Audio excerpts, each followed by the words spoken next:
Olá, pessoal. Muito boa tarde. Desculpem os atrasos aí, mas por conta da tecnologia, às vezes a gente dá uma enroscada e ao vivo é assim mesmo. Para quem não me conhece, eu sou o vereador Pedro Kawai, eu estou na direção da Escola Legislativo e fui escalado para dar as boas-vindas a todos vocês nesse momento importante da nossa escola, que é estar conversando sobre o Setembro Amarelo, e essa palestra Acolher é Cuidar é fantástica. Nós estamos com dois excelentes profissionais aqui. Para quem não conhece a Eliane e o Dr. Sérgio, vocês vão ver que vocês estão em boas mãos, muito melhor que na mão de um vereador. A Escola Legislativa, gente, é um espaço da Casa de Leis, onde nós discutimos a construção das políticas públicas, fomentamos a participação popular, porque, para nós, a Casa do Povo é isso, é a participação de todos vocês. E para nós é alegria muito maior ainda quando nós temos jovens aqui dentro, porque a gente sabe que nós estamos ficando velhos, daqui a pouco vocês vão ter que assumir o lugar da gente aqui. Nós vamos ter médicos, professores, doutores, engenheiros, e por que não políticos na geração de vocês? Nós precisamos muito de boas pessoas e bons políticos e bem preparados. A gente precisa não só aqui em Piracicaba, mas no Brasil. E esse é um dos fundamentos da escola. Motivar a participação popular de todos vocês, não só na política, mas também nas políticas públicas. E a saúde, com certeza, é uma política pública. E a gente está num momento importante, e o Sérgio sempre puxa a nossa orelha, gente, porque Setembro Amarelo, não é, e a Eliane também, que não é para a gente já falar só em setembro, é para falar sempre sobre essas questões. E é por isso que a gente convidou eles aqui hoje, nessas comemorações. A gente pode até falar comemoração, porque é uma alegria a gente poder reunir todo mundo aqui hoje para esse momento. E quero aqui já agradecer a parceria com a ETEC, fantástica, como sempre. Pessoal, então, rapidinho, a Eliane Soares é porta-voz e voluntária do CVV, com mais de 20 anos de experiência no trabalho. E o professor Dr. Sérgio de Oliveira Santos, ele é psicólogo clínico, suicidólogo, graduado e licenciado em psicologia pela Unimep, é mestre e doutor em educação pela Universidade Júlio Mesquita Filho, Unesp Rio Claro, e mestre em direito também pela Unimep. Especialista em intervenção de automutilação, prevenção e pós-venção do suicídio no Instituto Vita Aleri, em São Paulo. É membro da Associação Brasileira de Estudos e Prevenção ao Suicídio e vice-presidente do Rotary Clube Piracicaba Luiz de Queiroz, quem quero também agradecer e parabenizar o Rotary pelo brilhante trabalho que desenvolve no dia a dia. Pessoal, lembrando, todos os nossos cursos, todas as nossas palestras, a de hoje, todas as outras, estão sempre à disposição no YouTube. Tá? O nosso canal lá no YouTube é Escola Legislativo Pira. Então, fica aqui o convite para vocês visitarem o nosso YouTube, se vocês quiserem assistir as outras palestras. Infelizmente, a gente não vai conseguir dar certificado para as palestras que já estão lá. E quem está assistindo a gente pelo YouTube, só mandar lá, preencher o formulário, que a gente encaminha o certificado da participação de hoje. E nós temos também as nossas redes sociais. Por favor, nos sigam, que no Instagram é Escola Legislativo Pira, e o site é escola.câmarapiracicaba.sp.gov.br. Pessoal, as inscrições para os nossos próximos cursos estão abertas, que é uma roda de conversa. Pessoa com deficiência e atividade motora, que também vai ser presencial aqui no dia 25 de setembro, e noções básicas de cerimonial no dia 24 de novembro. Então, nós já temos mais duas atividades à disposição. E só pedir um favorzinho para vocês não esquecerem de preencher essa fichinha que vocês encontraram aí na cadeira e deixar aí para a gente. Pode deixar na cadeira mesmo, na hora de terminar a palestra de hoje, porque para nós é importante para a gente levantar mais questões, ouvir de vocês o que vocês acharam e também ficar à disposição da gente poder estar divulgando nossos próximos trabalhos, se assim vocês quiserem. Mas vocês vieram aqui para ouvir os dois profissionais e não eu, tá certo? Eliane, professor, doutor Sérgio, sejam bem-vindos. Prazer muito grande recebê-los mais uma vez aqui. A casa de vocês, contem sempre com a Escola Legislativa. Pessoal, obrigado a todos aí, uma boa palestra.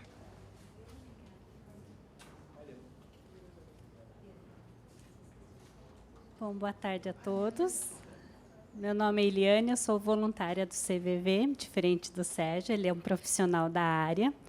Eu sou uma pessoa de boa vontade, que realiza esse trabalho, né, de apoio emocional e prevenção do suicídio. Então, a gente vai conversar um pouquinho sobre esse tema, acolher é cuidar. Então, eu vou falar um pouquinho sobre a visão do CVV, né, nesse acolhimento emocional que nós fazemos, e depois o Sérgio vai falar um pouquinho sobre o acolher, sob a visão profissional do Sérgio, já que ele tem um currículo extenso, né, como vocês viram. Então, ele vai poder tirar um pouco mais de dúvidas profissionais de vocês, tá bom? Você pode começar a apresentar, por favor? Aí a ideia é eu falar um pouquinho sobre o trabalho do CVV, aí a gente abre para pergunta, bate-papo, né? Vocês vão tirando todas as dúvidas que vão surgindo, está bem? Isso. Você quer que eu vá mudando? Mais fácil. Deu certo. Deu. Quando a gente fala em movimento Setembro Amarelo, vou ficar para cá, que lá está muito frio. A gente pensou nessa questão do Setembro Amarelo por ser essa cor da luz, da esperança, né, da vida. E aí a gente se baseou, fomos inspirados pelo Outubro Rosa, que ajudou a desmistificar o câncer de mama, que matava tantas mulheres antigamente, né? E através desse trabalho de conscientização e informação para a sociedade sobre os exames para as mulheres fazerem em casa, a importância dos exames preventivos da mamografia e outras metodologias, né, da gente se cuidar. Hoje em dia, quando detectado no início, a gente pode salvar a vida das mulheres, né? Então, a gente se inspirou nesse movimento do Outubro Rosa para desenvolvermos esse movimento Setembro Amarelo.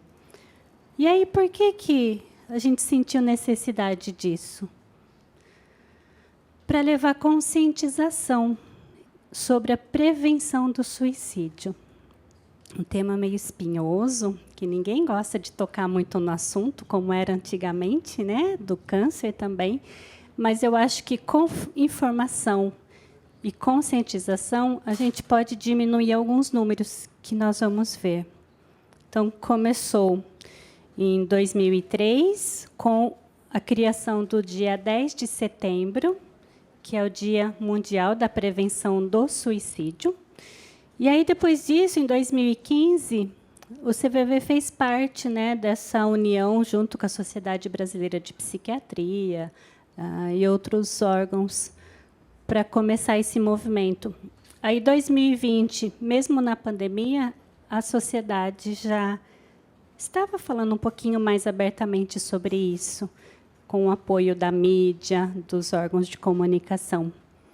E o que nós percebemos agora em 2023 é que cada vez mais a sociedade está quebrando alguns tabus, né, desmistificando alguns mitos que existem em torno desse assunto e está abraçando a causa de levar informação. O CVV é um serviço humanitário, ou seja, é feito de gente como a gente que queira ajudar, que queira acolher, que queira ouvir as pessoas sem julgamento, sem crítica, mas com acolhimento. Ele é filantrópico, toda a estrutura de trabalho do CVV é mantida pelos próprios voluntários, que ajudam na manutenção do trabalho, organização, e também nós temos apoio de pessoas que se simpatizam com a causa e fazem doações para o CVV. É um trabalho gratuito de apoio emocional e prevenção do suicídio. O CVV existe há mais de 60 anos já. Ele surgiu em 62. E, desde o início, sempre a preocupação dele foi prestar esse apoio emocional e, consequentemente, prevenir o suicídio. Hoje em dia, através de um acordo de cooperação técnica entre o CVV e o Ministério da Saúde, ele cedeu o número 188 para nós, que é considerado um número de urgência e emergência, para quando alguém, no momento de grande sofrimento emocional, que precisa conversar com alguém, muitas vezes numa crise de ansiedade. Você não vai ligar 11 horas da noite, 1 hora da manhã para o seu psicólogo e falar, olha, eu preciso conversar. Então, vai ser um pouco difícil nesses momentos. Não é impossível, mas é um pouco mais difícil. E aí, muitas vezes, nesse momento de solidão, de extrema dor, o CVV está disponível como um amigo do outro lado da linha, no qual a pessoa pode conversar pelo telefone 188, é uma ligação gratuita, seja de orelhão, telefone celular ou telefone fixo. Então, você pode ligar a qualquer hora do dia ou da noite, que vai ter um voluntário disponível para estar conversando. Ou pode acessar também o nosso site, para quem prefere conversar pelo chat, ou mandar um e-mail. Então, é só entrar no site do CVV, que tem essa possibilidade. Mas, para a gente poder entender um pouquinho sobre essas questões emocionais, né? Quando que eu chego nesse ponto, eu gosto de dar um exemplo da panela de pressão, que eu acho que fica mais fácil de entendermos como que a gente funciona, né? Por que eu explodo de vez em quando com alguém que eu mais amo, com quem está perto de mim, e muitas vezes eu explodo com ela e falo coisas desde lá de trás, né? Parece que vem tudo à tona, assim. Você fala, nossa, aí a gente põe a mão na cabeça e fala, o que eu fiz, né? Já foi. Então, para a gente não explodir, para essa panela, né, não causar alguns estragos, então eu vou dar algumas coisas que acontecem no nosso dia a dia. Essa questão da panela de pressão acontece só comigo ou acontece com mais alguém aqui? Ah, eu sou contagiante. Então, tá bom. Então, acho que esse exemplo vai ser bom. Então, nós temos uma panela de pressão que todo mundo conhece. Eu, particularmente, tenho um pouco de medo de usar panela de pressão, de explodir. Mas, quando ela é bem utilizada, ela é muito, muito boa. Então, a gente tem o fogo, tem os alimentos que a gente coloca, tem a água, o vapor. A panela tem 2 válvulas de segurança. Tem essa daqui, né? E tem a válvula ainda com pino. E, mesmo assim, ela explode de vez em quando. E aí, por que será? Então, a gente pode falar que os alimentos que a gente põe para cozinhar são os nossos problemas habituais que a gente tem desde que a gente nasce, começa a crescer, a gente vai tendo alguns probleminhas que faz parte da nossa vida, né? Então, até aí tudo bem, não tem problema não. Aí o problema é que a gente começa a ter algumas pressões internas. E muitas vezes, quando a gente vê um sofrimento emocional de algum adolescente, às vezes nós adultos falamos, nossa, mas é tão jovem, nem teve tantos problemas assim, né? Mas esses problemas internos que nós vamos tendo, essas angústias, essa ansiedade, parece que desde sempre a gente tem, né? Desde quando a gente já é jovenzinho, a gente tem... de vez em quando parece que falta ar em algumas situações da vida da gente. Aí tem a nossa pressão interna. E essa pressão, às vezes... Eu vou pegar alguns exemplos de vocês que estão na época da adolescência. A gente fala, eu tenho que passar na prova, porque eu preciso tirar nota, porque eu quero passar de ano, ou eu preciso passar no vestibular, porque o meu sonho é cursar aquela universidade, né? Que eu acho que isso é o que vocês estão vivenciando mais ou menos, né? Ou então a gente na fase adulta, eu quero fazer uma pós-graduação porque eu quero um cargo X. E esse cargo, eu preciso ter essa pós. Aí eu não consigo dinheiro para pagar a pós, porque eu tenho que pagar o aparelho dentário do meu filho. E aí vai tendo algumas pressões internas que a gente vai tendo e a gente fica como se fosse um chicotinho. Fala, vai, vai, ai, eu não dou conta, o que, que eu faço? Né? Aí a gente tem algumas pressões externas, muitas vezes com relacionamentos afetivos que nós temos, algumas pressões familiares, se eu preciso comprar um carro novo, eu preciso comprar uma casa, eu preciso casar e coisas assim. Aí junta a pressão interna que eu tenho por querer um desempenho melhor, querer algumas coisas, né? E a gente esquece, muitas vezes, de pensar, será que é isso mesmo que eu quero? Ou será que são pressões da sociedade para com a minha pessoa? Né? E aí eu tenho as pressões externas. E, muitas vezes, começa a surgir alguns sentimentos desagradáveis. Mas tudo isso não é de uma vez só, não, viu, gente? É um processo que vai acontecendo ao longo dos anos e que, muitas vezes, a gente não vai prestando atenção. E aí, às vezes, começa a vir assim, eu não dou certo para algumas coisas que é o meu sonho, eu sou um fracassado, ou nada dá certo para mim. E aí a gente vai desenvolvendo alguns sentimentos que vão nos deixando para baixo. E, muitas vezes, eu não encontro apoio de algumas pessoas próximas para nos ajudar. Né?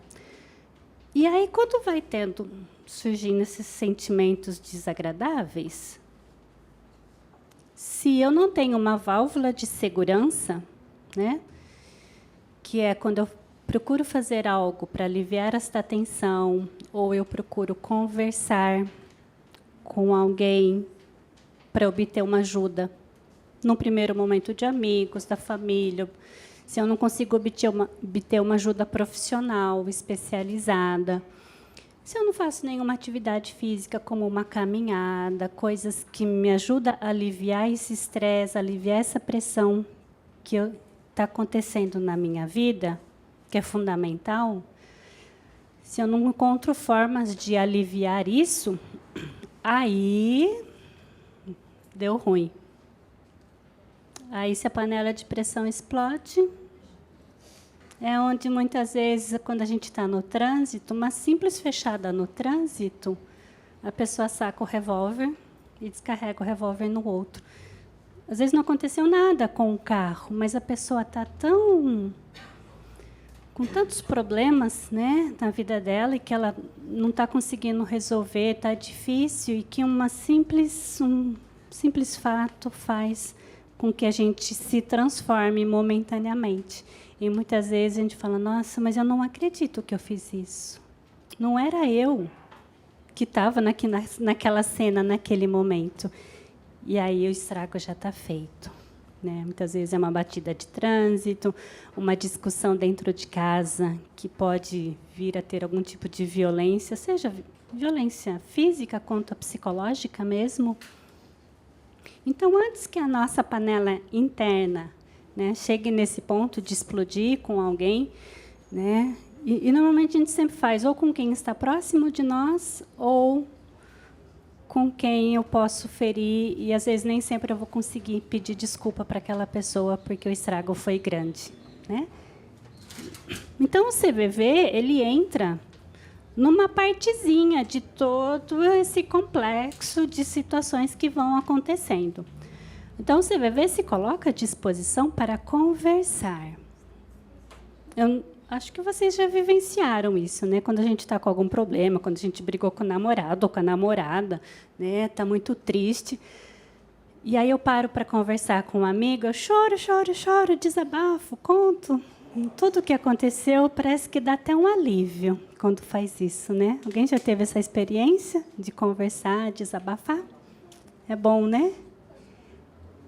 Só que nem sempre a gente tem alguém para a gente conversar, né?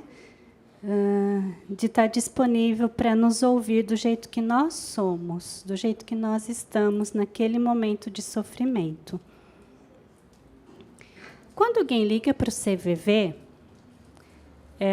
a gente pode dizer que a pessoa pode tirar as máscaras e ser quem ela é. Por quê? Você não precisa se identificar, não precisa falar seu nome. o seu sobrenome, não precisa falar a idade, a cidade, você não precisa falar absolutamente nada. E o voluntário é conhecido apenas pelo primeiro nome, para que a gente mantenha o nosso anonimato também. Então, a gente fala que quem liga para o CVV pode ser autêntico, coisa que nem sempre a gente é no nosso dia a dia, né? Às vezes, se eu vou falar para alguém conhecido algumas questões, fala, nossa, você está pensando isso? Ou você é assim? Que horror! Né? Mentira! Né? Mentira que você está assim. E quando você liga para o CVV, não, você pode falar, nossa, eu estou sentindo um ódio tremendo daquela pessoa. Se eu pudesse, eu matava ela. Muitas vezes a gente não tem algumas coisas assim, mas se eu falar isso para alguém, vai dar ruim. Mas para o voluntário do CVV pode. Né? Então, você pode falar tudo que está por aqui. E o voluntário vai te acolher, vai te ouvir, vai te respeitar, não vai te julgar. Fala, nossa, você está pensando isso, né? Você vai arder no fogo do inferno. Não, o voluntário vai te acolher, vai conversar com você, vai ajudar a entender tudo isso que está acontecendo aqui, sem crítica, sem julgamento. Então, quando a gente consegue ter essa conversa fraterna, coração a coração, né, sem medo, e eu posso realmente ser autêntico, eu posso falar tudo. Ai, dá aquele alívio, né? E aí a gente se sente melhor, normalmente, após uma conversa. Tem lugar aqui, bem? Ó, tem vários lugares aqui. Todo mundo está com medo de mim, mas pode vir, tá? Não precisa ter medo, não. Aí... E aí, antes que chegue, né, da panela explodir, ou quando a gente começa a pensar, eu não sirvo para nada, e coisas desse tipo, eu acho que é importante a gente começar a prestar atenção em nós, né, como que eu funciono, como quem está próximo de mim funciona, o que ele está falando, o que ele está pensando, né? Por quê? Ninguém acorda num belo dia e fala, hoje eu vou tirar minha própria vida. Então, vocês viram lá que vários probleminhas que foram se acumulando, né?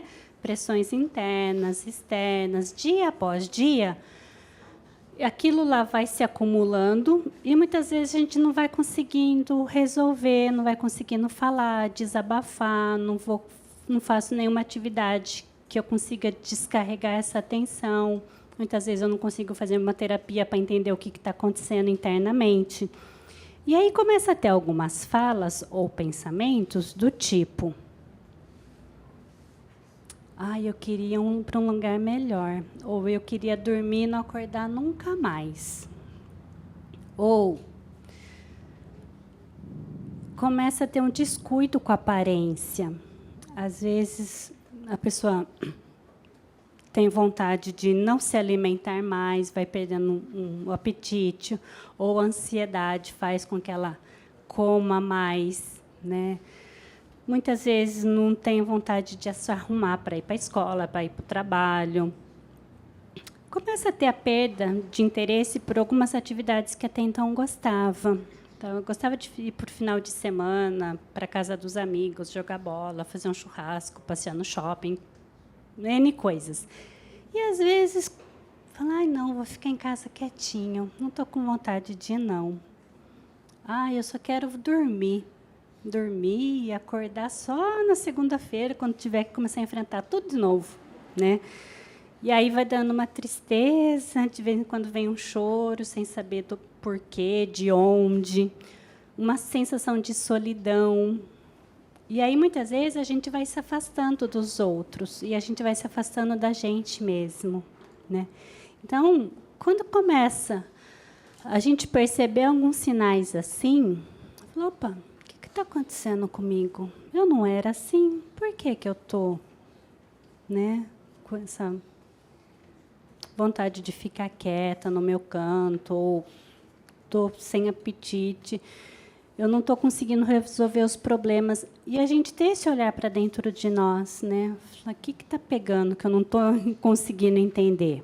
Ou quem está próximo de nós, né?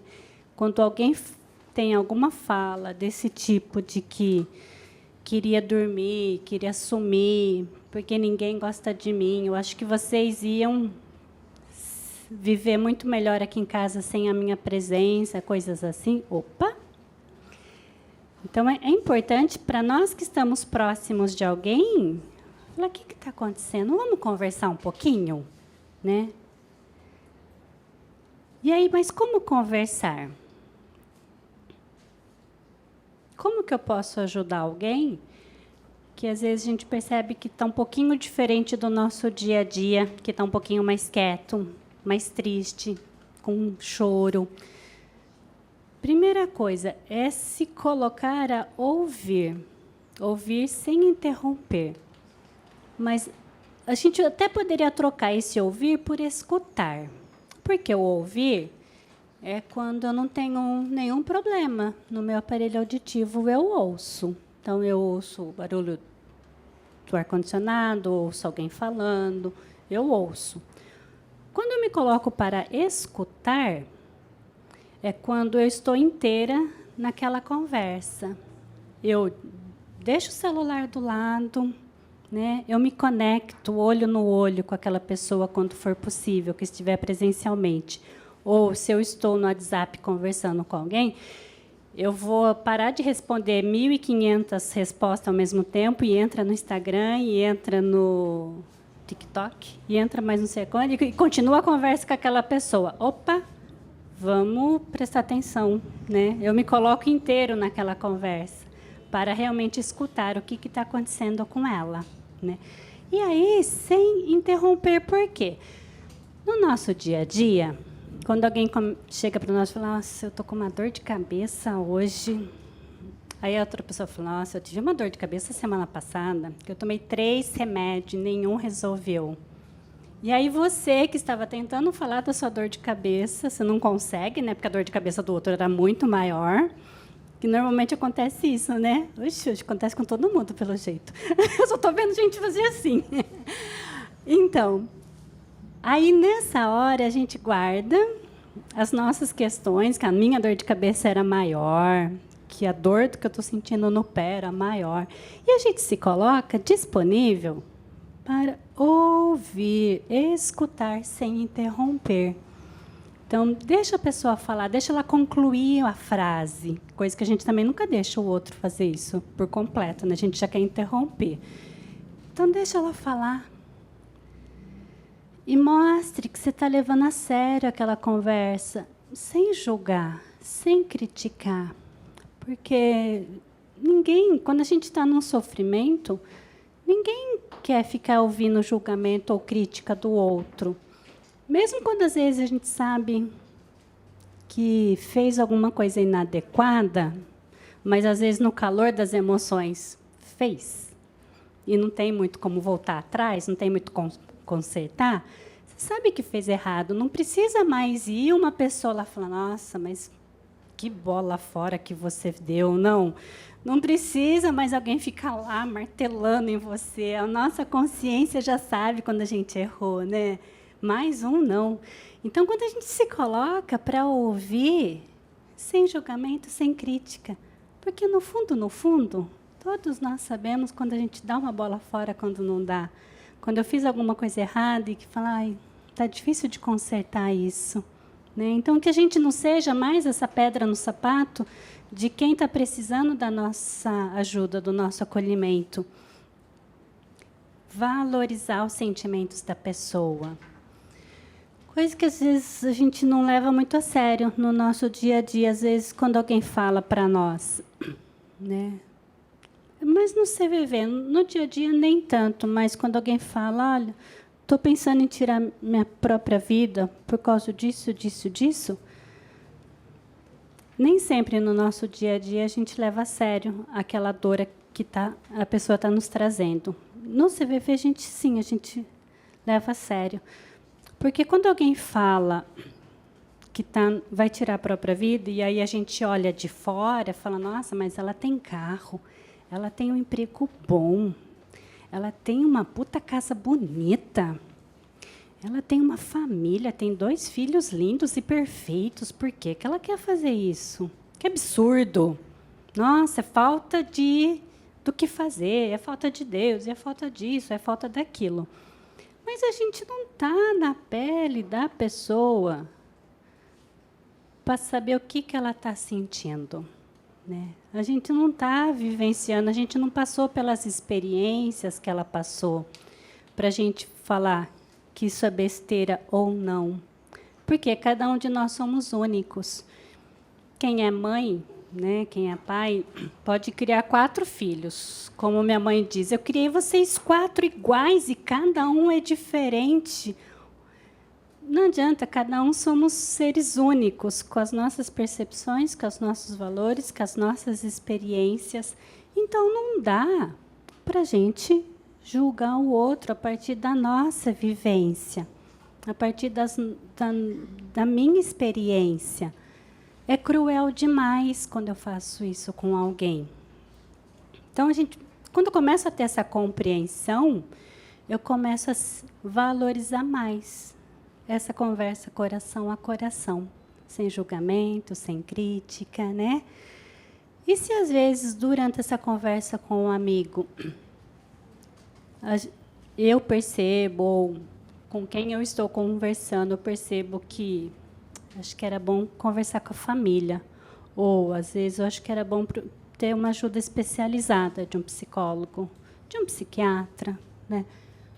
Porque eu acho que eu não vou conseguir te ajudar o suficiente. E mostrar que você está preocupado com aquela pessoa, mostrar que você está junto com ela, que você não vai abandoná-la, né? E, às vezes, procurar, né, um profissional para que tenha esse acompanhamento. E sempre falar do que nós estamos vivenciando é fundamental.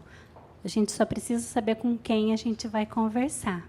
Porque é muito desagradável quando eu estou com algum problema e eu conto para algum amigo, para alguma amiga, né?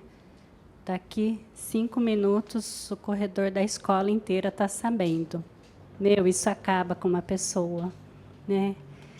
Então, quando eu me coloco a conversar com alguém, que nessa conversa tenha sigilo entre eu e com quem eu estou conversando, né?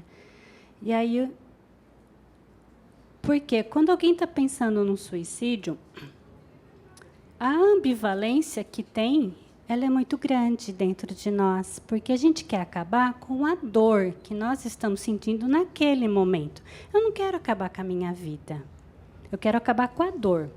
Só que quando eu tenho um sofrimento emocional muito grande, naquele momento, a única saída que eu encontro é tirar minha própria vida. Só que, ao mesmo tempo, eu não quero fazer isso, né? Eu quero sobreviver. Então, são alguns aspectos que a gente fica nesse conflito muito grande. E que, se nesse momento eu não tiver esse apoio de um amigo, da família, de um profissional, eu posso vir, né, ou aquela pessoa que eu conheço pode vir a fazer isso, tirar a própria vida. Então, a gente vai assistir esse videozinho agora. Vivemos num mundo bastante conectado, mas muitas vezes com mais solidão. O prazer pode transformar-se em peso ou profunda tristeza. A vontade de morrer não aparece de repente, e o suicídio é uma última e desesperada tentativa de comunicação para libertar-se de um sofrimento que parece não ter fim. Neste momento de extrema fragilidade, ser acolhido é fundamental. Conversar com alguém pode ajudar. Isto é o que os voluntários do Centro de Valorização da Vida, o CVV, procuram fazer. Compreender e aceitar, sem julgamentos e preconceitos. Tudo isso para olhar o outro do seu próprio ponto de vista, com empatia, de forma fraterna e que facilite o desabafo. O sigilo e a disponibilidade oferecidos pelos voluntários são valores fundamentais. O voluntário do CVV é uma pessoa comum, que compreende que somos todos iguais e que busca melhorar o autoconhecimento para se colocar cada vez mais aberto para entender a dor do outro. O voluntário sabe que a única coisa que o diferencia naquele momento de quem busca ajuda é apenas a circunstância da vida. Assim como as pessoas, o CVV nunca está pronto. Está em constante movimento a caminho do aprimoramento contínuo e precisa de você a ajudar a quem precisa.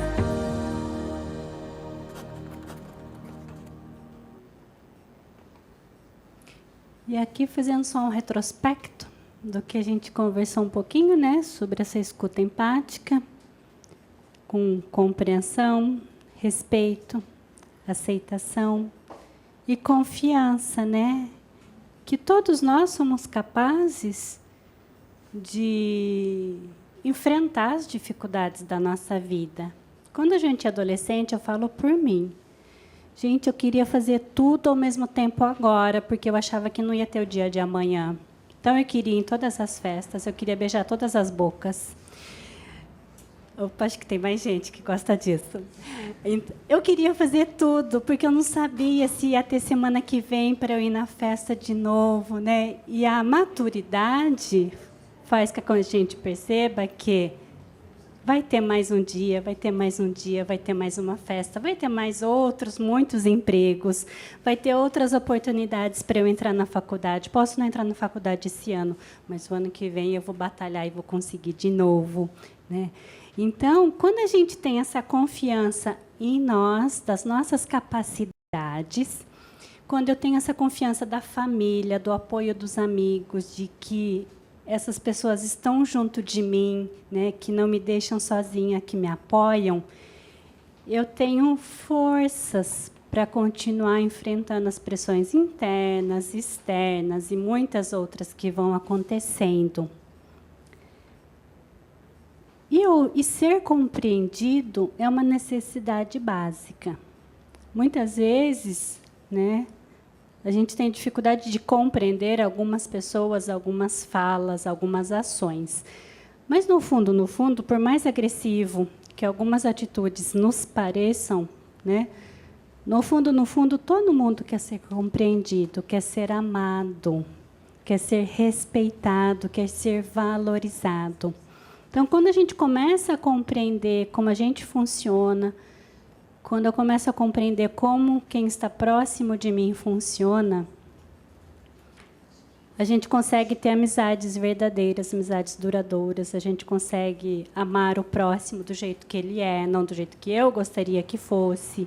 E eu consigo ser amada também pelas pessoas, do jeito que eu sou, né?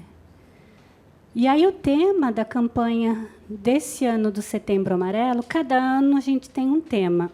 Os anos da pandemia, a gente tinha o tema da esperança, porque muitas pessoas estavam saindo de um momento, né, da humanidade muito sem esperança. Mas o que a gente tem percebido desde o início do ano, né, que a pegada não é tanto a esperança, mas é esse acolher, é esse cuidar de nós, do próximo, de quem a gente ama, de quem está próximo de nós. Porque a gente sente que, nas nossas relações, o que nos falta é acolhimento, o que nos falta é esse cuidado com a nossa fragilidade humana. Então, a gente vai falar um pouquinho sobre isso também, o Sérgio vai explorar um pouco mais essa questão do acolhimento e cuidado. Então, esse que a gente tenta passar para vocês com essas palestras, né, desse cuidado conosco e com o outro. O CVV, que nem eu falei, ele surgiu em 62, hoje somos mais de 100 postos, 3.500 voluntários espalhados pelo Brasil, e mais de 3 milhões de atendimentos por ano. A gente recebe uma média de 10 mil pessoas que procuram o trabalho do CVV. É um número grande. E quando chega o mês de setembro, esse número aumenta. E aí os voluntários se colocam à disposição para ouvir um pouco mais do que a gente tem de compromisso com a entidade, que cada voluntário faz um plantão de 4 horas semanais. Então, quando chega o mês de setembro, a gente, além dos nossos plantões de 4 horas, a gente sempre se propõe a dar 1, 2 horas a mais naquela semana, porque é muita gente que nos procura, até mesmo para conhecer o trabalho do CVV. Então, todo o nosso trabalho é gratuito, o atendimento, essas palestras, tudo que a gente oferece é gratuito. São voluntários treinados, que a gente passa por um curso de capacitação, tem o anonimato do voluntário. O que conversa entre quem nos procura e o voluntário fica somente entre os dois. E aí a gente tem essa prática do não julgamento, da não crítica, esse acolhimento 24 horas. A gente fala que nós somos um pronto-socorro emocional, porque qualquer pessoa pode ligar a qualquer hora, do dia ou da noite. Então, esse é o objetivo do Setembro Amarelo, quebra de tabus. E aí, como eu faço parte? Né? Abrir espaço para fala sobre a prevenção, acabar com os estigmas, os preconceitos, oferecer esse apoio emocional, fazer debates, rodas de conversa, iluminação de prédios públicos, lacinhos, né? Vocês ganharam umas fitinhas amarelas, às vezes o pessoal também dá lacinho, e assim a gente pode abrir espaço para ter essa conversa, que todos nós, pode divulgar e participar. O pessoal imprimiu, a gente tem uma cartilha que é falando abertamente sobre suicídio. São 16 perguntas e respostas, que aí depois o pessoal vai passar entregando para vocês. Vocês podem também pegar essa cartilha no site do CVV, tá? Então, ela explica de uma linguagem muito simples algumas informações para a gente entender melhor essa questão da prevenção do suicídio. E por que a gente bate na tecla, né, do CVV, principalmente há mais de 60 anos? Principalmente neste momento em que nós estamos no Brasil, onde uma pessoa tira a própria vida a cada 45 minutos, é um número muito grande, né?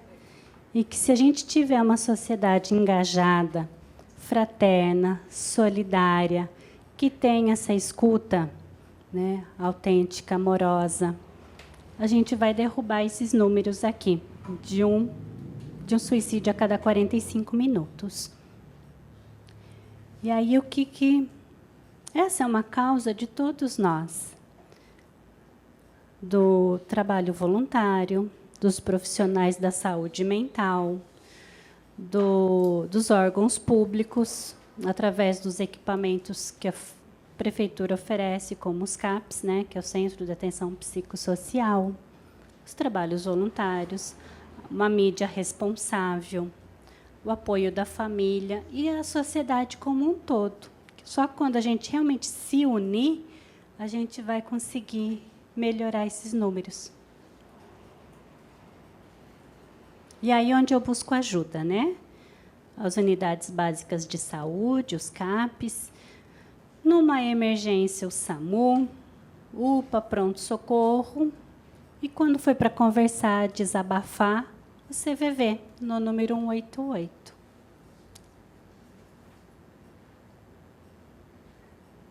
A campanha é em setembro, mas esses números, esse sofrimento acontece todos os dias do ano, de Natal a Natal. São os 365 dias do ano, existe sofrimento emocional. Mas o mês de setembro é o mês que a gente procura dar um conhecimento um pouco maior sobre isso. Aí, como entrar em contato com o CVV, né, pelo 188, que é pelo telefone, por chat, por e-mail. E aí, quem quiser conhecer um pouquinho mais do trabalho do CVV, nós estamos no Instagram, Facebook, YouTube, Twitter, TikTok e LinkedIn. E nós temos um programa que chama Como Vai Você, que é a cada 15 dias, pelo YouTube e Facebook. Ele é sempre com a participação de um voluntário e um profissional da área da saúde. Então, ontem foi com a doutora Karen Scavacini, que é da Vitaleri. Semana passada foi com o psiquiatra Fernando Fernandes, que é um especialista da área também. Então, sempre são profissionais que podem nos ajudar de alguma forma trazendo informação. Aí nós temos o site do cvv.org.br e o site setembroamarelo.org.br também, com bastante material e bastante informação para vocês. Tá bom? Aí eu tenho um outro videozinho. Você pode passar para mim, por favor?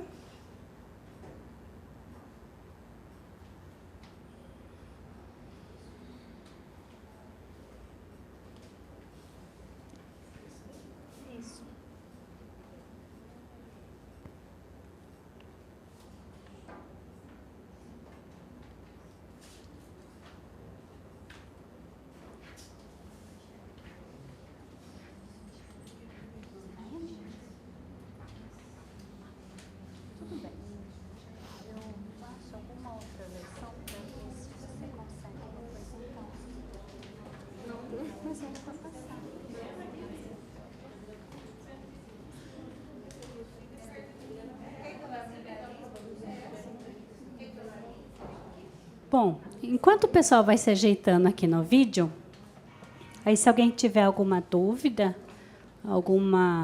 querer alguma informação do CVV, fiquem à vontade.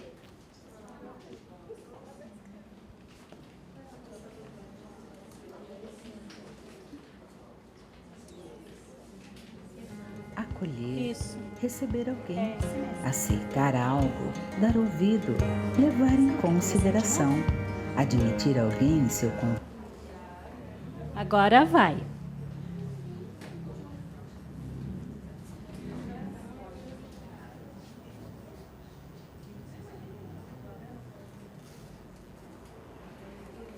Acolher, receber alguém, aceitar algo, dar ouvido, levar em consideração, admitir alguém em seu convívio, abrigar-se, refugiar-se, atender, escutar, ouvir. Bora praticar o acolhimento. Acolher é cuidar. Setembro Amarelo, mês dedicado à prevenção do suicídio. Ligue 188 ou acesse cvv.org.br. Ok? Se alguém tiver alguma dúvida, quiser alguma informação.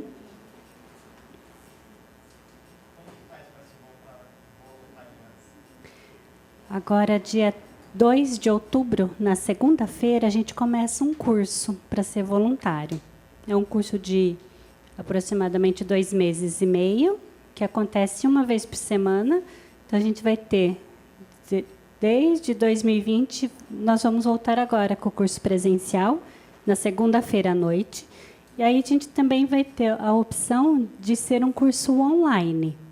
E aí, nesse curso, nós passamos a parte teórica, de como que eu funciono, né? Como que a pessoa que procura o CVV, qual que é o estado emocional que ela está, como que é essa conversa que eu faço, que eu não julgo, eu não aconselho, eu não direciono, o que que eu faço nessa conversa?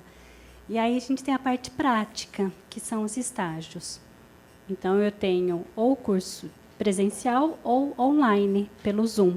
Então, começa dia 2 de outubro, presencial, e a dia 3. Quem quiser mais informações, manda um WhatsApp no 3422-4111. Aí eu dou mais informações lá no link de inscrição. Ou, para ficar mais fácil, entra no site do CVV, que lá em cima tem uma aba que chama voluntário. Aí é só você clicar nessa aba e se inscrever em Piracicaba, tá bom?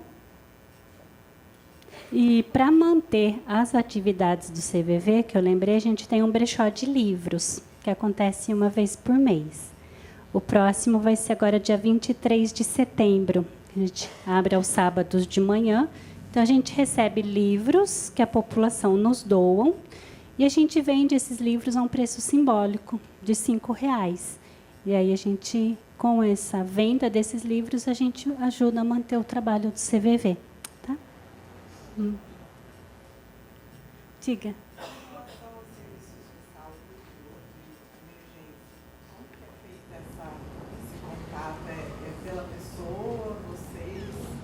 Quando alguém liga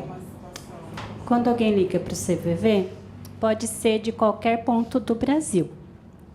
Aonde tiver um voluntário disponível, ele vai conversar com aquela pessoa, né? E essa conversa, a gente não direciona ela, busque ajuda de um profissional da área, ou se ela já tomou remédio, liga para o SAMU, liga para a polícia.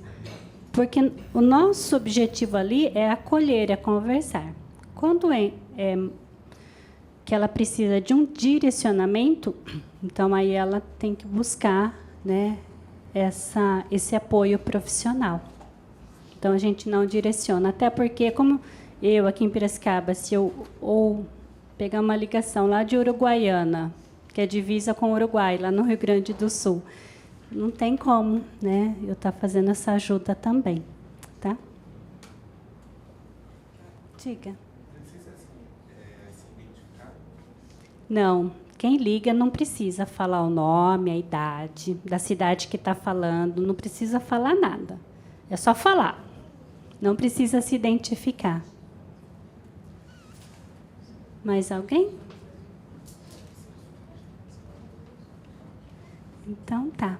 Então, Sérgio, por favor.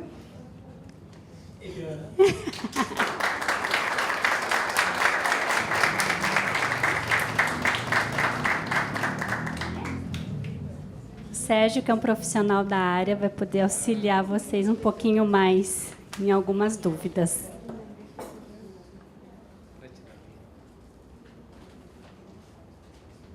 Oi, gente, boa tarde. Tudo lindo com vocês? Espero que sim. O pessoal estava saindo daqui, estava muito gelado, né? Com esses daqui não estão tão bom, estão gelados, né? Mas vamos lá. Vem, Vandranha. Alegria estar com vocês. Gente, meu lugar de fala, né? Meu lugar de fala, profissional clínico, suicidólogo. E aceitei o convite para a gente falar um pouco sobre acolhimento. E um ponto interessante, quando eu estava preparando, né, a apresentação de hoje, ontem à noite, me acometeu raiva. Eu fui tocado por uma raiva, por um ódio, uma coisa assim, muito forte. Muito forte. Primeira coisa foi lembrar da minha criança, né? Domingo à noite, já cansado, né, querendo descansar. Tá, mas depois fui tirando de lado, vi que não era isso. Adoro trabalhar à noite. Muito bem, fui tentar novamente fazer a apresentação, não consegui. Ponto. Primeiro, acolhe. Como diz a música do Guilherme Arantes, tem certos dias de chuva que nem é bom sair de casa.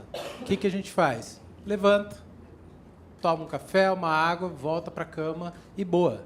É isso que tem que fazer. Foi o que eu fiz. Fui para a cama. Fui jogar, fui ler, fui cuidar de mim, fui ouvir música. Hoje pela manhã acordo, vamos lá, vamos fazer a apresentação. Aí ao invés de raiva era tristeza. Uma tristeza imensa. Uma tristeza imensa batendo aqui. Aí eu comecei a chorar. Chorei muito. Muito, muito mesmo. Por quê? Por que eu estou falando isso? Primeiro ponto. Acolhida. Falar sobre acolhimento é acolhermos a nós mesmos. Saber o que nós estamos sentindo, saber se dá para atuar, se não dá para atuar, se dá para avançar, se temos que retroceder. Esse é um primeiro ponto, né? Mas aí quando eu imaginei, comecei a pensar isso, eu lembrei da Câmara Municipal, está aqui, essa luta com prevenção do suicídio o meu trabalho rotineiro, diário, há anos. E a cada ano que passa a gente vem trabalhando, mas juro para vocês, às vezes parece que nada muda. Nada muda, sabe? É difícil, é complicado, a gente vem, a gente fala, parece não só dentro dessa casa, mas lá na Assembleia Legislativa, lá em Brasília. Parece que a função dos caras é bater foto e dizer: estava conversando com o psicólogo para pensar o suicídio. E depois não faz mais nada. Faz nada. E aí o que estava doendo em mim? Era justamente o lugar dos enlutados. Porque os enlutados, quando a gente fala de prevenção do suicídio, a gente está falando de algo abstrato. Não existe algo como microfone. Microfone pode ter outras versões, pode ser até o microfone da Xuxa, né? Que não é o caso. Pode ser 1 milhão de microfones. Mas a gente vem a uma ideia. Mas quando a gente fala sobre prevenção do suicídio, nada vem à mente. Igual quando a gente está trabalhando meditação, a hora que falam para a gente, vai para o vazio. Cara, a gente treme na base. A gente não sabe o que é vazio. A gente não tem representação mental para o vazio. Assim como a gente não tem representação mental para a morte e nem para o ápice de prazer. A gente também não tem. A gente não tem nome para isso. Muitas das vezes, quando a gente está no ápice lá de uma relação, a gente coloca uma vogal. Ah, ó, i, né? A gente faz essas coisas no nosso dia a dia.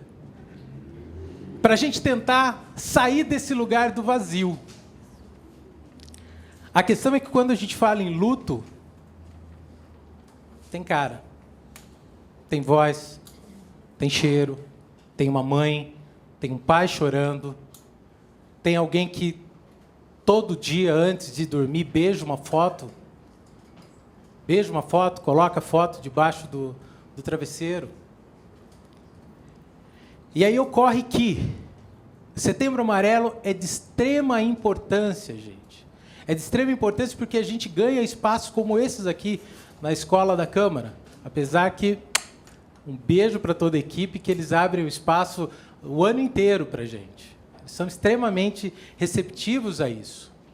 Só que a maior parte da mídia ou de outras pessoas não abrem. Abrem só nesse momento, né? Então, é um momento extremamente importante, sim, para a gente divulgar, para a gente pensar. A Eliana colocou o dado aqui, né, de 32 mortes no Brasil, né, por dia, né?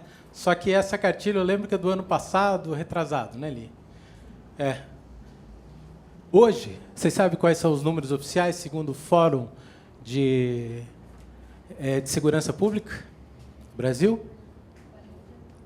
45. A relação entre 2021 e 2022 é essa. Nós saímos ali de mais ou menos, já eram 37 mais ou menos, nós já fomos para 45. Então são 45 mortes diárias por suicídio. Quais as causas? Gente, inúmeras. Dentre elas, a perda da esperança. A perda da esperança, porque nós saímos num momento de sindemia, não de pandemia. Porque a pandemia traz justamente a questão de um vírus, né? Um vírus, só que junto desse vírus veio o quê? Outros problemas sociais.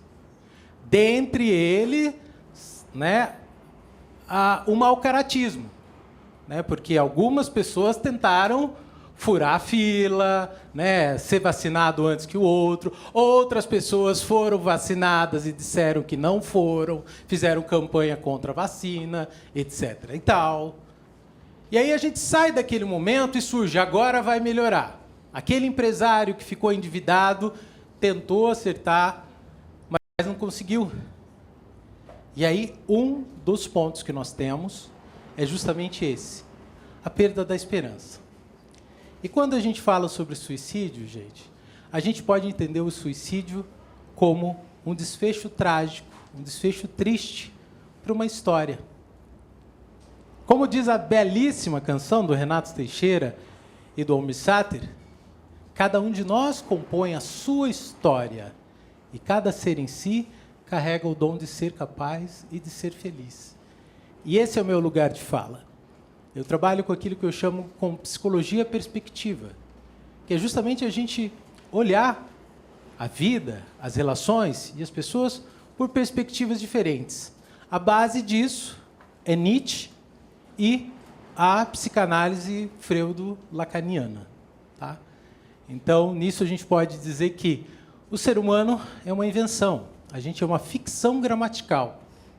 A gente se inventa, a gente se cria.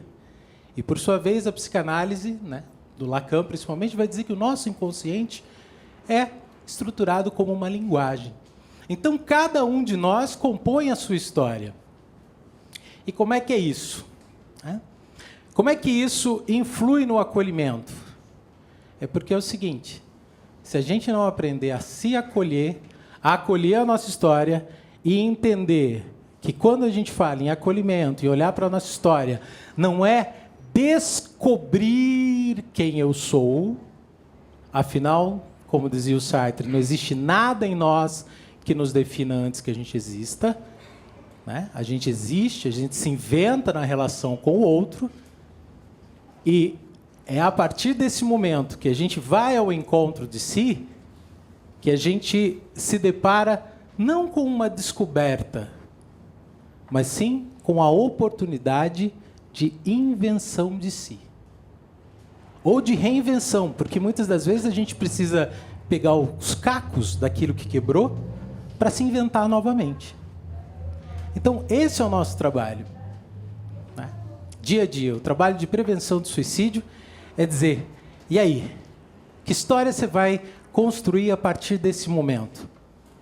Ah, mas o meu amor se foi e a minha vida acabou. Tá. Primeiro a gente acolhe, cala a boca, fica quieto, não tem o que falar. Esse é o primeiro ponto.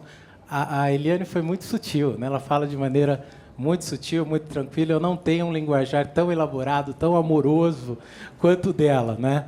Eu já vou direto. Cala a boca e abraça.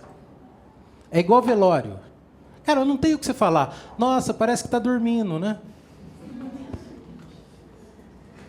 Cara, você acabou de perder o seu pai e a sua mãe. Se for num jeito trágico, você vai lá e não tem o que falar e tá com uma dessa, melhor ter ficado quieto. Então, gente, silêncio é ouro. Então, para a gente aprender a acolher, a gente precisa aprender a ficar em silêncio. Só que, olha, ficar em silêncio é algo muito difícil. Porque esses cacos, esses traços que vão, né, formando aquilo que somos, eles vêm desde lá da nossa primeira infância. A Eliane traz um negócio muito legal que ela fala, olha, minha mãe teve 4 filhos e diz, criei os 4 iguais, né, de maneira semelhante, né, igual, mas nenhum deles são iguais. Por que isso acontece, gente? Pergunta, vai lá. Brainstorm. Subjetividade. Subjetividade, objeto, subjecto que está dentro. Nossa personalidade, o nosso isso. Mas o que molda a nossa personalidade, então? Se, por exemplo, o ambiente está quase o mesmo, é claro que a gente sabe que não é assim, né? Porque tem aquele pedacinho do ovo, sempre aquele bife maior que vai para o irmão, não vai para a gente, sabe? Aí o irmão mais velho vai se colocando naquele lugar de ixi, agora eu sou responsável por aqueles, quando na verdade a gente não é, mas a gente se coloca, né? Mas o que mais, gente, que tem? Cada um tem uma lente de contato que enxerga de uma forma ou outra. Isso. Cada um tem uma lente de contato, né? Essa subjetividade, essa lente de contato vai nos dando um modo de enxergar o outro, enxergar a vida. Mas como é que essa lente é formada? Isso, na infância, a partir lá da infância, mas pelas experiências. Ótimo. Isso é algo muito importante, a gente pode discutir depois. A vida, se a gente não tem, né, que descobrir algo na gente, a vida também não tem sentido, tá? A gente inventa um sentido. E a gente inventa esse sentido a partir das experiências. Mas é um pouquinho mais. O que é que tem em nós que faz com que a gente crie lentes, que a gente crie experiências, porque a experiência também depende, né? Depende desse olhar, dessa lente de contato.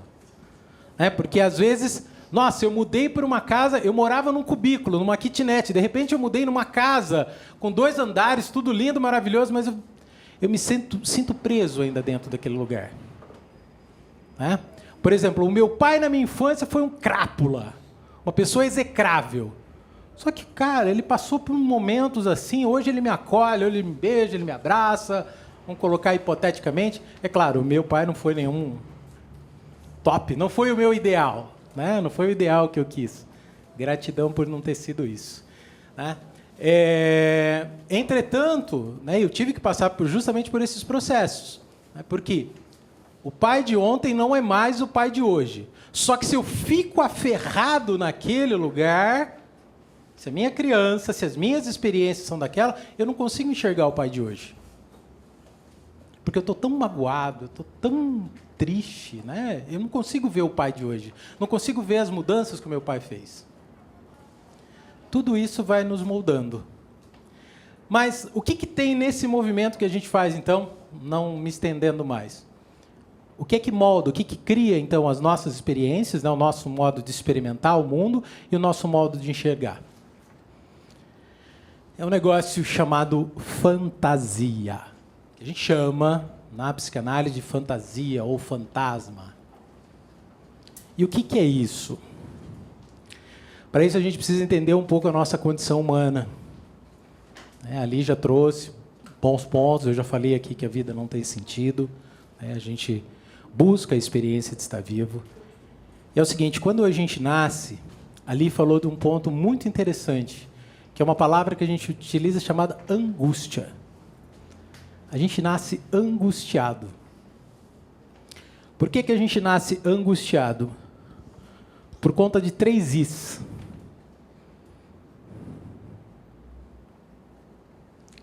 O primeiro I é o da ignorância.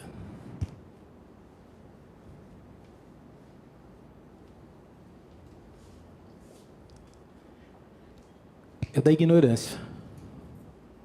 Pelo fator biológico. Nosso cérebro não está pronto. Nosso cérebro vai ficar pronto dos 25 aos 30 anos. Por isso que a adolescência, eu vi a hora que ali falou, os adolescentes, não sei o quê, muitos deram risada, né?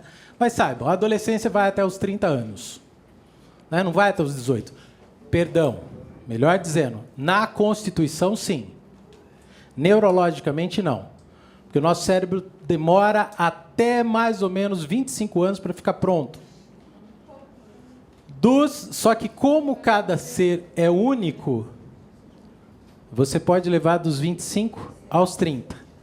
Então, como a gente fala no direito, in dubio pro réu, ou seja, na dúvida, favorece o réu, ao invés dos 25, vamos colocar até os 30. Tá? Só que a Constituição é os 18, tá, gente? Ponto isso. Mas, por que ignorância? Ignorância porque nosso cérebro não está pronto, a gente depende de outro, a gente não tem cognição. Segundo ponto, se vocês quiserem levar para o campo da espiritualidade, se é que existe outra vida, se é que você viveu outras vidas, ou se existe uma vida só, você estava lá no paraíso com um monte de anjinhos e de repente você nasceu aqui, você nasce sobre o véu da ignorância. Você não sabe de onde você veio, você não sabe se você foi Napoleão Bonaparte, Dona Maria Louca, você não sabe quem você foi, e pronto, acabou. Você nasce na ignorância. Sussa? Belezinha. Segundo ponto. Segundo I. Impermanência. Muito bem, nascemos nós.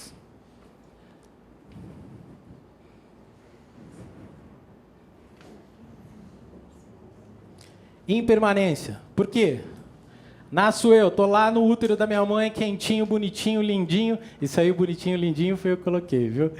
Afinal de contas, se a gente tirar o romantismo, não tem nada de bonito naquilo lá, né? Principalmente em parto normal, né? Sangue, xixi, choro, fezes, enfim, não tem nada de bonito naquilo lá. É a gente que romantiza e deixa aquilo bonito. E isso que deixa bonito é esse negócio que eu falei chamado fantasia. É esse negócio. E muito bem.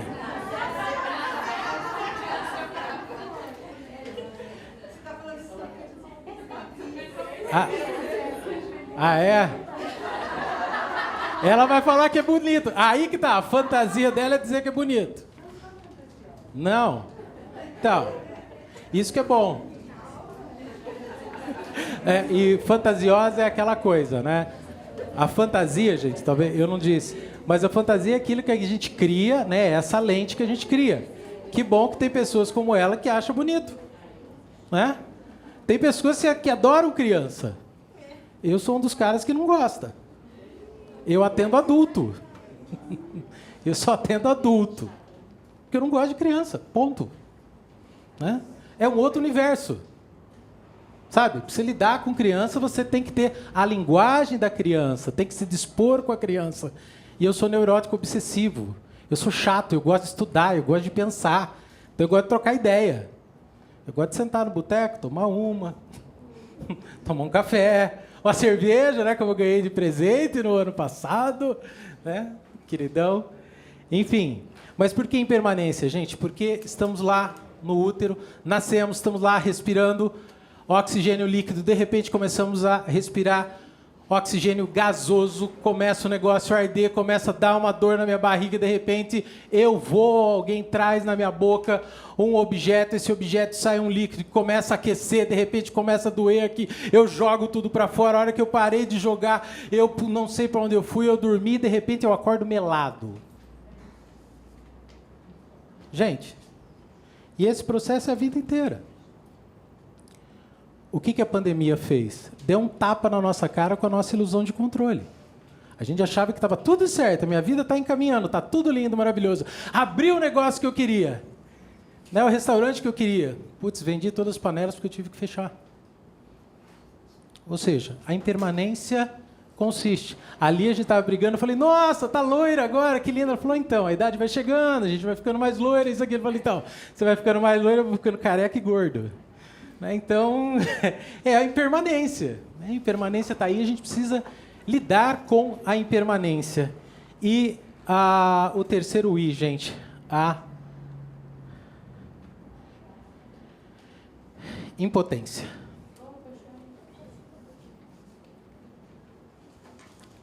Tem coisa que dá para a gente mudar, tem coisa que a gente não consegue mudar. E ponto. A gente precisa aprender a lidar com isso. A vida adulta, ser adulto, tem a ver com isso. O acolhimento tem a ver com a perspectiva adulta. Não dá para ser voluntário, pelo menos julgo eu, não dá para ser voluntário do CVV se você acha que você tem que direcionar. A pessoa ligou para você, você tem que dar a solução para a vida dela, tem que encaminhar, tem que fazer. Minha filha, você não pode fazer isso de jeito nenhum, porque a vida é o valor dos valores. Você não vai trabalhar no CVV, você não pode ser voluntário. Não, porque eu preciso lutar. Cara, esse não é o seu lugar. Então, pessoal, aprender a lidar com a impotência nos faz adultos. Porque quem não conhece, muitas das vezes, a impotência, ou não quer reconhecer quem é? A criança. Você não vai tomar sorvete agora. Eu quero. Mas você está com a garganta infeccionada, tomando Flumicil, Bezetacil e outros mais. Mas eu quero. Aí vem o ponto, gente. Se cada um de nós compõe a sua história, se a gente mantiver na nossa história um padrão infantilizado desse, a gente vai conseguir acolher o outro? Não. A gente vai querer que o outro faça aquilo que a gente quer. Porque tudo isso, gente, que leva, como eu disse, para o estado de estar aqui com a angústia, né? Tudo isso aqui também está balizado pelo medo. A gente tem medo.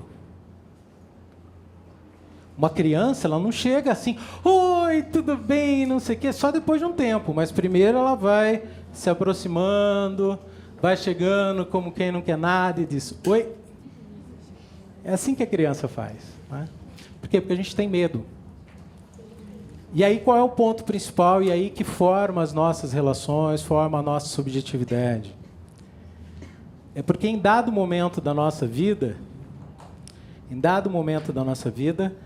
a gente olha para os nossos pais com medo do desamparo, com medo da solidão, com dificuldade para lidar com angústia, a gente olha para o papai e para a mamãe e diz: o que eu devo fazer para você me amar? O que eu devo fazer para você me amar? Aí os pais não respondem. Dificilmente alguém vai dizer: eu quero que você seja médica, eu quero que você seja advogada, eu quero que você seja médica, quero que você seja linda, maravilhosa, charmosa. Não vai dizer: filha, seja você. Só que a criança não ouve isso. A criança vai fantasiar, né? Aí entra a fantasia. Meu pai quer que eu seja médico. E aí eu vou estudar. Aí eu vou estudar para fazer medicina, para ir ao encontro daquilo que eu fantasiei que os meus pais queriam de mim. Pode ser que dê certo, pode ser que nesse processo você se invente de uma maneira feliz e seja um excelente médico. Mas pode ser que não. Pode ser que você esteja sofrendo, e a gente sabe das altas taxas de suicídio entre os profissionais da medicina, os estudantes de medicina, e principalmente por quê? Por causa do acesso fácil à medicação. Sabe como tirar a vida. Tá? Então, um dos pontos de prevenção, gente, é sempre tirar de perto aquilo que pode levar à morte. Arma de fogo, veneno, etc. e tal.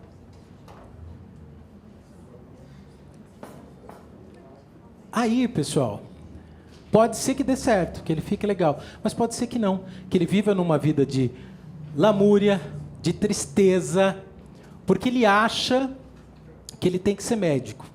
Aí eu vou trazer um outro caso de suicídio, de tentativa de suicídio que eu cuidei. Os pais tiraram de tudo, né? Por isso que eu disse, tira tudo de perto.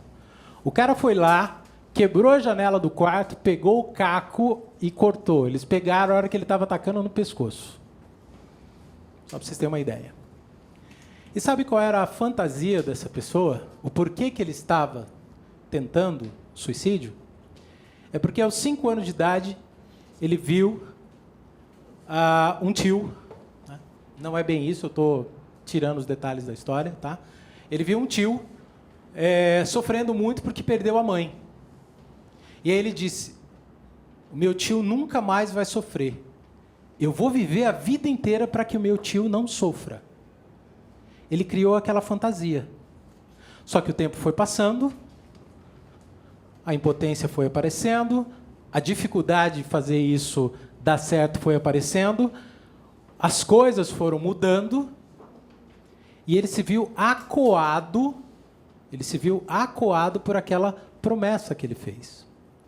Essa promessa, essa fantasia, gente, nos leva a um ponto importante do suicídio, né?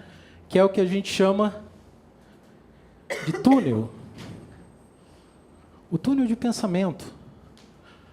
A gente vai, sabe, é como você pega uma ideia, por exemplo, como essa: meu tio não vai sofrer. Isso vai entrando num turbilhão e vai fechando cada vez mais. Quando ele não vê saída, a única saída, já que ele não deu conta daquele propósito, é tirar a própria vida. Porque junto dessa visão, dessa restrição de visão, vem o quê? A dor psíquica. Ou o que eu gosto de dizer, ao invés de sofrer. Porque no inglês, né, para o Schneiderman, é psychache. Se vocês forem pesquisar, é psychache. Dor psíquica. Mas a dor, gente, é um estímulo. A dor é um estímulo. Né? Aqui está doendo. O sofrimento é: nossa, eu bati essa caneta, ela é permanente. Esse verde aqui vai ficar aqui até não querer mais, e amanhã o Corinthians está na final, e como é que eu vou assim com a mão verde, né? Isso é sofrimento. Dor é a hora que eu bato. Sofrimento é o que eu crio, né? Então, o suicídio, ele está então relacionado, né,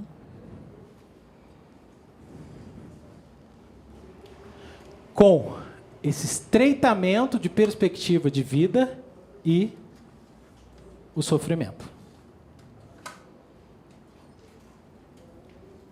Tá? Esses são os 2 pontos, né, que a gente pode dizer que leva uma pessoa a tirar a própria vida. E, claro, um terceiro aqui seria a pressão que isso tudo traz, né? Essa pressão que vai fazendo a visão ficar em túnel e ver o suicídio como a única saída. Esse sofrimento aqui, né? Ele vai também causando uma pressão. Mas, pessoal, o que eu acabei de dizer? Qual a diferença entre dor e sofrimento? O que é preciso para que exista o sofrimento? Uma narrativa. É preciso uma história. Sem história não há sofrimento. Então, o primeiro ponto, não o primeiro, mas o principal ponto que a gente precisa fazer para acolher uma pessoa é entender que história ela está criando sobre si mesma. Que história é essa? Em que lugar que ela se coloca nessa história? Ela se coloca como vítima da circunstância? Como é que ela coloca? Como é que ela está aí? Como é que ela trabalha nisso? É importante a gente decifrar, né, essa história, essa composição de história, para convidar essa pessoa a continuar escrevendo. Isso está... quem trabalhou isso, que pegou esse gancho, foi o Augusto Cury. Lembra no Vendedor de Sonhos? A hora que o cara está lá para pular do prédio, o cara chega lá e diz, tá, mas e você, o que você está vendendo? Estou vendendo uma vírgula, para que você continue escrevendo a sua vida. Você continue a sua história. Então, esse é um ponto importante para a gente aqui, nesse momento. É aprender a entender a história do outro. Para isso, a gente precisa criar espaços. Agora há pouco eu falei da cerveja, falei do café, mas pode ser uma roda literária, pode ser N. Eliane trouxe aqui para a gente vários pontos em que a gente pode convidar o outro para estar com a gente, para falar da tua história. A psicanálise, gente, foi feito disso, da fala, de uma história, de uma paciente que diz para o médico, cala a boca que eu quero falar. Foi isso que ela fez. A Ana O. Né? Cala tua boca aí, Freud, deixa eu falar. Vai, parou.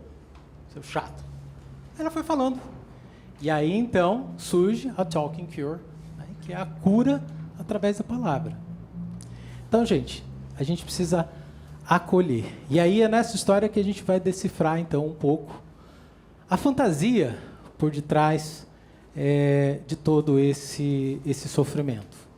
Tá? Porque muitas das vezes, aí, eu falei desse caso desse paciente, mas pode ser que a pessoa fantasia alguma coisa. E quando ele está na fantasia, ele está no campo do ideal e não do campo do real. Lembra que eu disse, prevenção do suicídio muitas das vezes é muito vago. Ele está no campo, às vezes, da ideia, do ideal, e não do real. Então, é importantíssimo para a gente começar, quando nós estamos com o outro, começar a convidá-lo, né, a tentar perceber o real. Porque, rapidamente, eu não sei como é que... porque aqui, desse ponto que eu trouxe para vocês, aqui, do sofrimento, da história, nem vou escrever para ser mais rápido, vem um tipo de depressão, a depressão leve. Ou, se vocês preferirem, a depressão neurótica. Que a gente começa a sofrer, né? Esse paciente que eu disse, ele criou uma neurose. Ele foi enredado naquilo lá. E isso é o que a gente chama de depressão neurótica. Existe um outro tipo de depressão também, que também é considerada distimia, que é um tipo de depressão que ela dura décadas. A pessoa já nasce, né? Entre aspas, assim. A gente tem um quê aí também biológico, que a pessoa vai tendo uma vida extremamente triste, né? E isso, se não for bem acolhido, ela pode ir para outro campo. Mas tem um outro tipo de depressão também, que é a depressão psicótica, já para o campo da psicose. Lembrando que as estruturas clínicas na psicanálise para quem gosta, neurose, psicose e perversão. A neurose psicótica, para quem sabe, inclui o delírio. A pessoa começa a delirar, então, por isso que eu disse, a gente precisa ver dessa história dela, como é que ela consegue atuar no real, como é que o real está aí para ela. Então, um dos pontos da gente ajudar também é esse, para trazer para esse campo do real. Tá? Por que eu estou dizendo isso, gente? Porque eu vou... Você pode colocar aquela carta, por gentileza? A gente já está em cima do nosso tempo.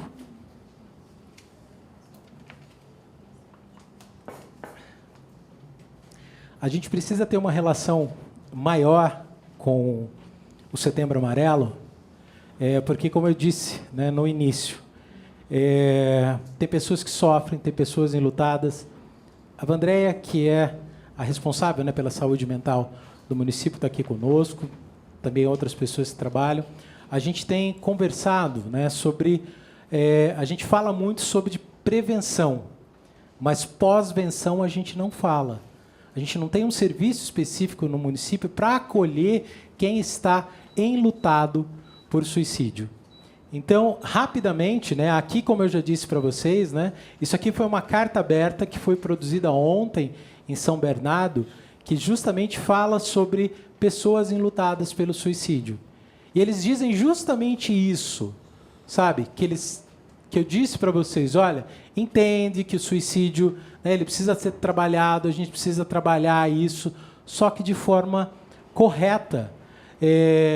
Porque aqui, a gente já começa aqui, o suicídio é um ato de comunicação, né? Quando a gente fala muitas das vezes dos jovens que vão para a autolesão, é o modo de comunicar a sua dor, só que ele não consegue escrever, não consegue falar, então ele se corta. Então, a autolesão é uma comunicação. O suicídio também é um modo de se comunicar, tá? E que influi uma história. Muitas das vezes, essa história inclui, por exemplo, se eu morrer, meus familiares ficarão bem. Olha o campo da fantasia aí também. Se eu for embora, o sofrimento da minha família acaba. Lei do engano, porque, como diz o Schneiderman, o suicida deixa o seu esqueleto no guarda-roupa, pendurado no guarda-roupa dos seus familiares. Então, se ele é um ato de comunicação, como diz aqui a carta, a gente precisa tomar cuidado, né, com o quê? Com profissionais da área de saúde que não possuem capacitação específica e repetem frases de efeito, simplificam um assunto tão complexo, patologização e individualizam o suicídio. Não explicam os multifatores, apenas enfatizam sinais nem sempre claros, aumentando ainda mais os estigmas dos enlutados. Então, assim, a gente tem feito cada vez mais campanha. Só que, gente, nós saímos de 32 e fomos para 45. Do jeito que a gente está trabalhando, não está certo. Não está funcionando. Prevenção de suicídio está na mão de coaching. Não é para estar. Isso aqui não é para estar. Com todo respeito a eles. Mas tem coisa que não dá. Por quê? Porque depende da nossa história. Depende de ensinar o outro a se escutar, a se acolher e não levar do ponto A para o ponto B. Sabe? Tem isso. Pessoal, tem outros... passa nos ICs, acho que 2 páginas abaixo. Aí eles colocam umas coisas muito interessantes. Essa carta, quem fez a inscrição vai receber no e-mail. E também o convite para assinar. Tem um abaixo-assinado, gente, para que a gente consiga levar isso à frente. Para que a gente consiga também trabalhos. Eu espero com vocês que a gente consiga aqui no município, né, porque não adianta dizer que é só esperar do poder público. Nós, enquanto sociedade, precisamos mobilizar. Aqui em cima a galerinha se reúne, a gente precisa se reunir aqui também e falar, vereador, vereadora, precisamos de ajuda aí. Como é que nós vamos fazer isso? Aqui no município, gente, a gente não tem um leito sequer voltado para um tentante suicida. Eu já tive paciente que chegou num hospital particular aqui da cidade, ela ficou numa ala onde fica a emergência, ela foi lá no banheiro, bateu foto das tesouras e falou assim, Se eu quiser continuar me cortando, eu continuo, tá? Só para você ficar sabendo. Inclusive, o único hospital da cidade que tem um profissional em atendimento em horário comercial, não é nem 24 horas, é a Unimed. Então, se você tem uma crise, só na Unimed que você vai ser atendido. No resto, você vai passar por um clínico geral. Então. Particular. Aqui a gente sabe, o André está aqui, sabe as lutas nossas para tentar trazer um CAPS 3 aqui para a cidade. Para a gente ter leito, para a gente funcionar 24 horas. Porque senão não consegue. Você teve desculpe a expressão, um surto às 5 da tarde na sexta-feira, sinto muito. Só segunda-feira. Enquanto isso, ou eles te dopam, ou eles... E que fazem... E, cara, não é crítica. Às vezes é necessário uma contenção química e pronto. Não tem jeito. Mas, gente, tem um ponto interessante, eu convido vocês a lerem isso aqui, porque olha só que interessante, ó. Eles colocam aqui, ó, algumas recomendações, gente, para a gente que quer trabalhar e a gente que precisa trabalhar com mais seriedade o Setembro Amarelo, porque não está funcionando. Ponto. Do jeito que a gente está trabalhando, não está funcionando. Ponto. Tá? É claro, diga-se de passagem.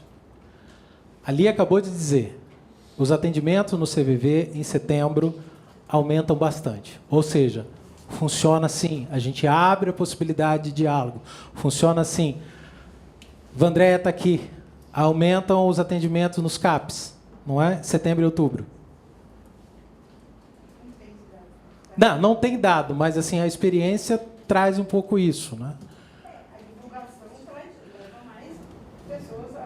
A buscarem o serviço. Então, olha, nós temos isso, só que a gente precisa trabalhar com mais seriedade. Não pode ficar... O Setembro Amarelo não pode ser... abram depois aí aquele aplicativo, o Canva. Cara, a hora que você abre lá, você tem valor para a vida, a vida não sei o quê. Gente, isso é uma mentira. O ser humano não tem valor para a vida. Haja visto a hora que a gente passa no rio de Piracicaba, está quase secando lá, e o que a gente vê? A gente vê uma flor nascendo em cima das pedras.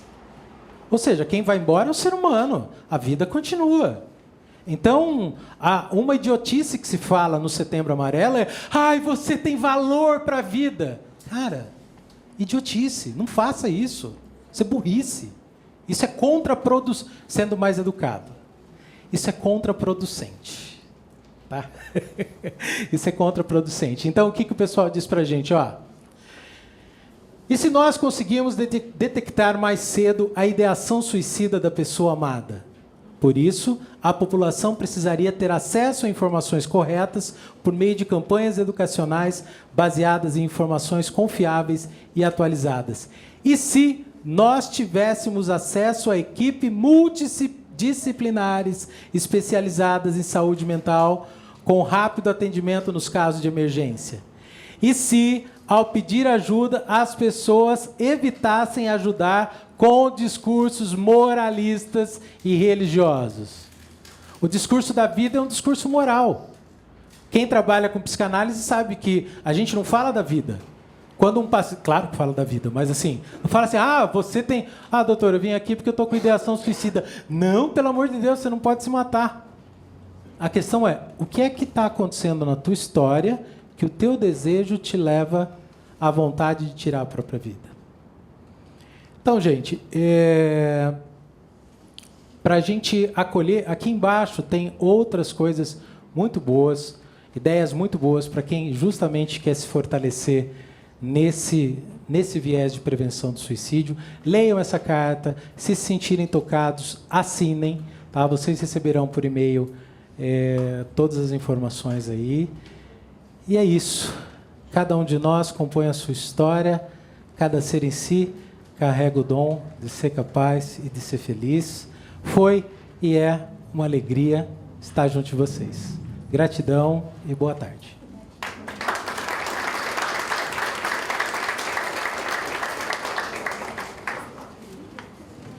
Não sei como estamos com o tempo, né? Eu não sei se a gente tem espaço para alguma pergunta ou algumas poucas perguntas. Acho que a gente tem. Alguém tem alguma pergunta? Eu queria saber se é apenas o CAPS que a gente pede para a pessoa procurar em casos de que ela precisa de ajuda profissional. Aqui no município, sim.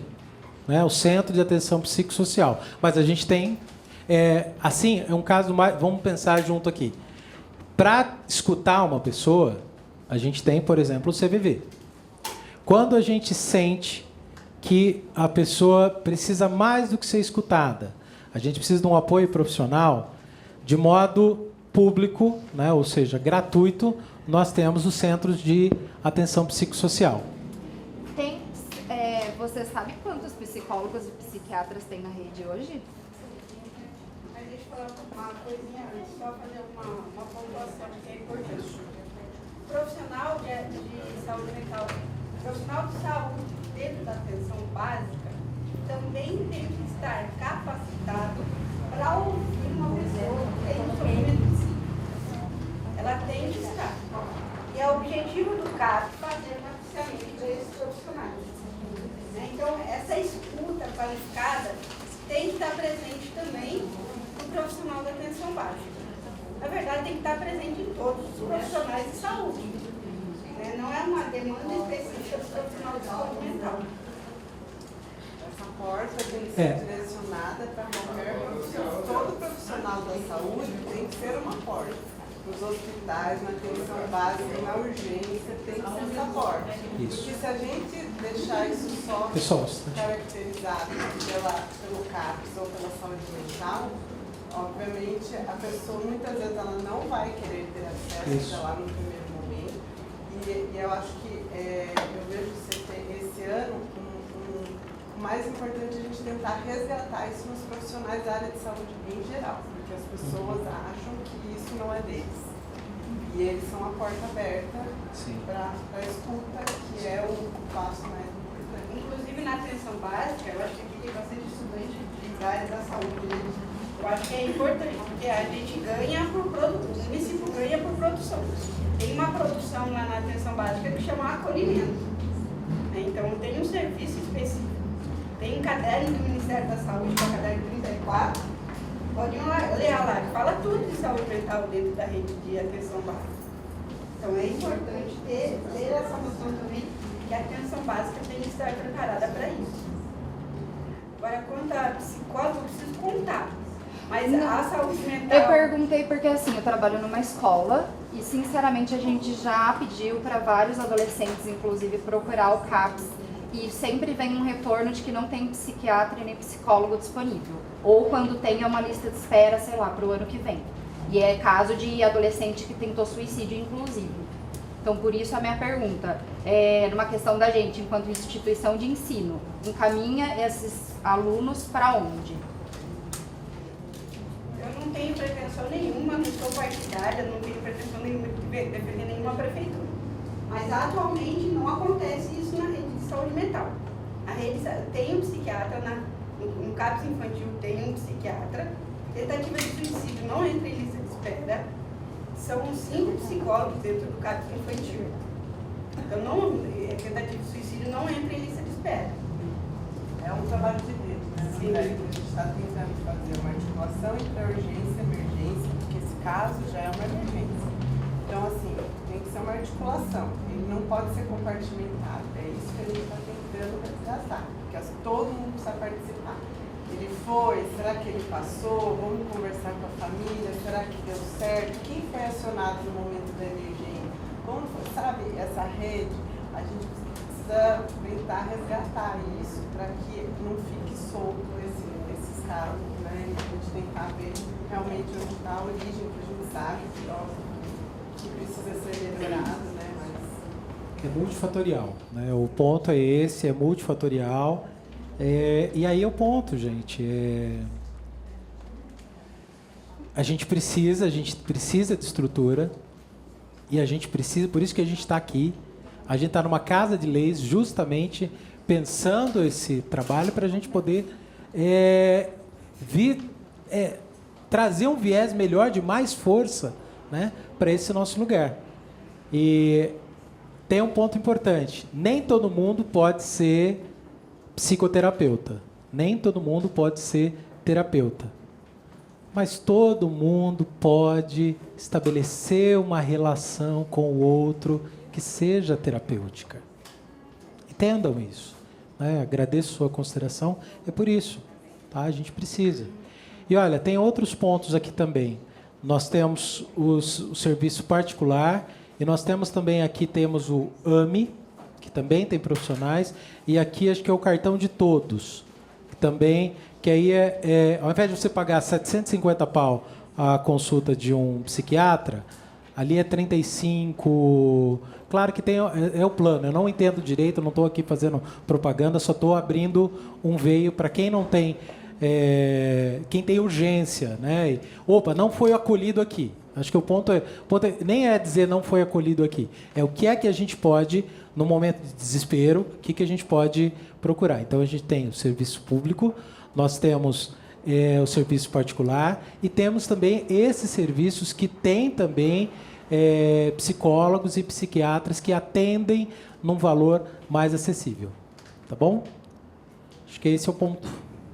Eliana, mais alguma consideração?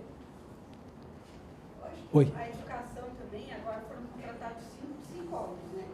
Ah, tá. Então, eu acho que a educação começa a pensar nessa questão de saúde mental dentro das escolas também. Então, acho que é importante quem está atuando na educação fazer essa cobrança além desse curso. E a gente construir novas ferramentas para isso também. E falando em novas ferramentas, ficam todos convidados para dia 27 de setembro, meu aniversário.